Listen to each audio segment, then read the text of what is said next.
Hey, what's up, guys? We're going back onto another episode of our rankings for our league. We're going to be doing running backs here. I also forgot to mention in the last video, if you guys like these, let me know. I'll make more of them. I'll probably make one about every quarter in the season, maybe one right before playoffs, so that way we can get updates on everything. Keep covering everything as much as we can. Hope you guys are enjoying this, and let's get started in this running back one. Coming in at 12th place, I actually have scrambled and wiggle waggled to a surprise to absolutely no one who knows the guy in real life. Where the hell is he? There he is. So his running backs consist of Cam Akers, Brian Robinson, and Deontay Foreman. Now, Cam Akers is probably going to be on a entirely pass-heavy offense. Brian Robinson's probably going to be splitting snaps between Antonio Gibson. He might be lucky to get goal line snaps. I don't see him working out too well. Deontay Foreman is a Bears fan. I don't see him working out too well. He might get cut by the end of the year, to be honest. I could see them using a lot more of Khalil Herbert. I just don't think this running back core is too good. I think you're going to be struggling all season with these guys, and that's if they manage to stay healthy and Brian Robinson doesn't get shot 12 more times. Plus, you have no more depth other than just those three. Coming in my 11th spot, I actually have PMC Wagner. His running backs consist of Javonte Williams, Tank Bigsby, Isaiah Pacheco. I think that's it. I like Javonte Williams as a running back. However, I think for him being your number one or number two running back, I think it's not going to work too well compared to some of these other guys in their running back rooms. Pacheco, I don't think he's going to get as many points as people are expecting him to get, especially with Rashee Rice coming in on the Chiefs. Maybe Travis Kelce has a really good year again. I don't think Pacheco will be that great. Bigsby, he has a shot to be something big. I don't think he'll do much. I think he'll just take away some snaps from Travis Etienne. I don't think he'll do much this season. So you're looking like you're going to struggle in terms of having a good backup. And your starters are, they're kind of lacking. But I do like Javonte Williams for where you got him. It wasn't a bad pick overall. Your running backs just kind of struggle a bit. Coming in at number 10, I got Man I Love Football, a.k.a. MILF. His running backs consist of Jamal Williams, Dalvin Cook, Ramondre Stevenson. We got Tajay Spears, Jerick McKinnon, and Elijah Mitchell. Now, this is a whole team of what-if running backs, and what I mean by that is a lot of them can be good if the stars align. Unfortunately, almost none of them are as we stand. His number one running back, Ramondre Stevenson, isn't bad, but he's going to be sharing a lot of snaps with Ezekiel Elliott, and that's going to be taking away a lot of his touchdowns. I could see that being a problem, and once Alvin Kamara comes back, it's actually going to be the opposite situation where he takes away the majority of the snaps overall and takes the passing downs away from Jamal Williams. Dalvin Cook has to deal with Breece Hall, so he'll be splitting the backfield. Tajay Spears, I don't see him starting over Henry, but if Henry gets hurt, he could be really good. Same with Elijah Mitchell and Christian McCaffrey. Jerick McKinnon has upside of being a good passing back if they decide to use him. I don't think they'll use him as much as they did last year. So this is a team of just a bunch of running backs that could have a scenario where they're good, but it's more likely than not that they're not going to pan out too well. But you have a lot of depth. Maybe one of them goes up and actually makes something out of it. Coming in at number 9, I actually have Karen's husband, a.k.a. Brandation. Now, he has Tony Pollard, Alexander Mattison, Samaje Perine, Damian Harris, Chuba Hubbard, and Rashad Johnson. Now, I do like Tony Pollard. I do like Alexander Mattison. But that's about where the good stops. I think even if Alexander Mattison has as good of a year as I'm quietly expecting him to have, there's a very good chance he gets injured. This is his first year playing full-time running back, and that's assuming the Vikings don't trade for another running back between now and then at some point. I don't think Perine's going to do too much. I could see Javonte Williams from PMC Wagner's team ending up just taking the full load when it comes to the running back game. Damian Harris might get some goal line snaps, maybe. I doubt it because Josh Allen's known for QB sneaking it in the goal line. Rashad Johnson, as a Bears fan, actually does have upside, but it's not too likely that they're going to use him enough for him to be fantasy proficient. Chuba Hubbard, he's a coin flip. I don't think he'll really do much to warrant you starting him. Overall, it's just a very mediocre running back room. No one guy really stands out that's going to help you out here. And yeah, next up, I actually have Toxic. Now, Toxic has Nick Chubb, Najee Harris, and Ezekiel Elliott. Now, the running backs that he has starting are great. I like Nick Chubb. He's probably going to do very good this season. Probably finishes a top 5 to 10 back easily. Najee Harris, he's good. I personally think he's going to not do as good as people are expecting him to because of Jaylen Warren's going to be taking a lot of his snaps, and the Steelers are going to become a more pass-heavy offense, I think, with Kenny Pickett getting used to the system. Plus Ezekiel Elliott being your only backup. I think he'll do good, but it is a risk, so you could easily get stuck with a shit backup running back. That's why you're so low. I think if it was just the starters, you'd probably be higher, but there's a lot of people that have a much deeper depth room when it comes to their running backs, and I just don't think Ezekiel Elliott's going to be that great if you need him to go in there and plug and play for Najee Harris, for example. Coming in at number 7, I actually have Pussy, a.k.a. Tack. He has Josh Jacobs, Travis Etienne, Zach Charbonnet, I don't even know how to pronounce that name, to be honest, and Devon Achane. Now, I like Josh Jacobs. I love Josh Jacobs, Tack, because I was trying to trade him off you a few times. He's a very good player, especially with him signing the contract. He was a fantastic pick by you. Etienne, I do have some problems with, and it's kind of like I was saying earlier where PMC Wagner had Tank Bigsby. While Tank Bigsby isn't going to be a great fantasy player, all he's going to be doing when he does go in is fucking over Travis Etienne, maybe stealing goal line touches, stealing other touches, and just making Travis Etienne overall not as good as he was last year. Plus the addition of Calvin Ridley means this is probably going to be a more pass-heavy offense than it was last year. So I don't think Etienne's going to be as good as he was in the past. Charbonnet, I don't think he's going to be playing unless Kenneth Walker ends up getting hurt a lot. I think this is going to be Kenneth Walker's backfield for the majority of it. He played very good last year when he was able to stay healthy. He reminded me of the next Marshawn Lynch. And Achane being a backup, I'm not a fan of it just because he's already getting hurt. I think he's currently buried number 3 on the depth chart, and that's if they don't trade for anyone, kind of like the Alexander Madison situation earlier. But if he starts, he could have upside. Overall, I'd say this team is right around middle of the pack. Coming up at number 6, I actually have big yawners. They have Aaron Jones, J.K. Dobbins, Antonio Gibson, Rashad Penny, and Jerome Ford. I love Aaron Jones. I think he'll do very good behind Jordan Love being quarterback. I think they're going to be progressing the ball down to Aaron Jones a lot because I think Jordan Love is going to struggle, to be honest. I think he'll get a lot of catches and a lot of good PPR grabs and a lot of attempts at running. Dobbins, I'm not a fan of at all, though. I think the Ravens are trying to transform into a more pass-heavy offense, and when they do run, I think it's either going to be Lamar or there's a good chance they use Gus Edwards and steal some of his red zone touches, which is when you'd primarily want a guy like J.K. Dobbins. I don't see J.K. Dobbins being that great this year in fantasy. Gibson for a wide receiver, or not a wide receiver, for a running back 3 is actually solid. I think he'll do good, but again, he is sharing snaps with that Brian Robinson, so it's not like you can trust him to be a full-time running back 1. Rashad Penny, even in the worst scenario, I would never start him because there's so many running backs in that Philadelphia backfield. I just don't think you could ever really justify starting him. Jerome Ford, people are saying he could be like the next Kareem Hunt for Cleveland where he gets a lot of targets. I don't think they'll use him for that. They've been actually using Nick Chubb in a lot of training camps for it. It's possible if he starts becoming a Kareem Hunt, you could have had a nice diamond in the rough at the ending of the draft, but for now, I think I'm going to leave you at 6. It's a solid running back core, but it's definitely not the greatest.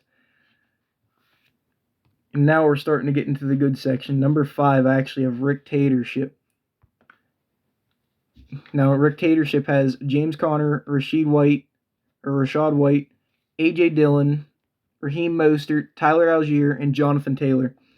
Now, the reason I like this team so much is not only do you have Jonathan Taylor, who comes back week 5, could be number 1 running back in the league whenever he comes back, depending on which team he goes to, the situation. It's entirely possible.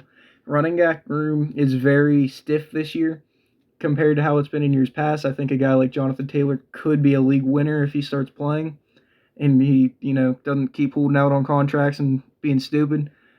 I'm a huge fan of James Conner. People don't realize the numbers he was putting up going through all of last season. I understand Arizona's not going to be in the red zone as much this year, but that's completely fine. James Conner got most of his points from points per receptions, or for receptions and yards that way. Even when guys like Colt McCoy and shit were playing, James Conner was still doing fine. I don't see this affecting him that much. I think he'll be a very good player. Rachaad White's going to be playing behind a horrible offensive line, horrible offense, but overall he is another guy kind of like James Conner, where he's going to be getting a lot of those check down targets. For backups, I'm not a fan of A.J. Dillon at all. Maybe if Aaron Jones gets hurt, you have a very good handcuff, but for a PPR league, I don't see you ever realistically being able to start him. Algier, same thing, he's kind of a handcuff, but in the case that Bijan Robinson ends up not working out, he could be a very good guy to have, Raheem Mostert, actually, you do have some good news there with the first few weeks, at least while Kane's out. He should be the primary back for Miami, so he should actually be a nice plug-and-play for you for at least the first few weeks in that QB competition with a Kane, but after that, once a Kane comes back, once Jeff Wilson comes back, I wouldn't really trust starting him after that. But overall, this is a very good running back core. Your backups, while they have their problems, they're still solid. I think you'll have a really good season with these running backs. Number 4, we have Booty Basher. Now, Booty Basher has Christian McCaffrey, Derrick Henry, DeAndre Swift, and Jaylen Warren. Now, I know what you're thinking. How the hell does Christian McCaffrey and Derrick Henry get 4th place, not any higher or anything? Here's how. Christian McCaffrey, while yes, he is a phenomenal running back in real life, is now going behind a system where you have Brock Purdy as quarterback, and you have a lot of mouths to feed. Just think about it this way. You got Deebo Samuel, Brandon Ayuk, George Kittle, and Brock Purdy. Once he got into that San Francisco offense, they started passing the ball a lot more than they were running the ball. And here's the thing. Even whenever they're running the ball, Elijah Mitchell is actually taking up, I think it's about a third of Christian McCaffrey's snaps going into the ending of the last season. Christian McCaffrey, I don't think he will be the running back one that everyone's expecting him to be, unless some people start getting hurt again like they usually do in San Fran. San Fran's setting up to build a pass-heavy offense. It is nice. I see that you have Deebo Samuel, but that's for another video. I think you'll end up liking him later on. But I don't think Christian McCaffrey will be nearly as good as he's been in years past. And this is where we kind of pogo our way into Derrick Henry. He's a great player, absolutely. But I think he's playing behind one of, if not the worst offensive lines in football. He still could be very good. That's why I have your list this high, or your players this high as it is. I still think they're very good players, but I just don't think they're as good as some of the teams above you on this list. DeAndre Swift, it's the same thing as Rashad Penny and Kenneth Gainwell, as you'll hear later. There's just so many running backs in that backfield. I cannot trust any of them. On top of that, it's the same thing with the Lamar Jackson situation and J.K. Dobbins. They're going to be scrambling so much that the running game is just going to be effectively useless. And then Jaylen Warren, I actually do like him as a solid steal later on. I think he'll get a lot more points than people are expecting. I think he'll eat a large chunk of Najee Harris's snaps at running back. He's been not consistently outperforming him, but he's been consistently at least holding his own and making huge plays when it matters. So I think the Steelers plan on using him a lot. So overall, that's number 4. It's a very solid running back core. I think it'll do you very nicely. I just don't think it's as good as you might be expecting it to be. Coming in at number 3, we got J-Bay's Fantastic Team, not MILF. J-Bay's Fantastic Team. We got Austin Eckler, Dameon Pierce, Breece Hall, David Montgomery, Kenneth Gainwell, Jeff Wilson. This team is stacked when it comes to the running backs. Austin Eckler, I think he'll take another major step back, just like Christian McCaffrey, in the sense of the Chargers are getting back all of their receivers, just like we talked about in the quarterback video. So I think they're going to be relying on Eckler less on checkdowns, less in the red zone. They're going to be looking downfield to become a more pass-heavy offense, so I think that's going to hurt Eckler overall. I still think he'll be one of the best running backs in fantasy. With that being said, I just don't think he'll produce nearly as much as he did last year. Damian Pierce on the Texans, I think he'll have a good year, a very good year. Unfortunately, they do have Devin Singletary. We'll have to wait and see how that affects um, Pierce on the run game. But overall, I think he'll do pretty good. Breece Hall, the injuries scare the shit out of me, plus Dalvin Cook being there. I don't know if I'd even want to start either of them unless I had to. But they both have amazing upside. You kind of have to at that point. David Montgomery, I think he'll be kind of like a Jamal Williams situation where he'll be getting a lot of points every game from touchdowns from Detroit. I think he'll be a plug and play. He'll be just fine. I think he's a very good player to have.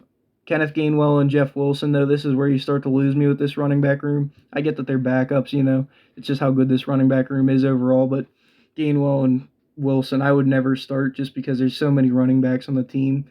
You can't trust them. They're both on pass-heavy offenses. They both have so many running backs in the room. Both have scrambling quarterbacks. Yeah, I wouldn't trust either of them. But overall, this running back room is very good. Easily top 3 potential. Number 2, I have Gotham. No, I'm kidding. I actually have myself. I have Bijan Robinson, Joe Mixon, Khalil Herbert, Alvin Kamara, and Deion Jackson.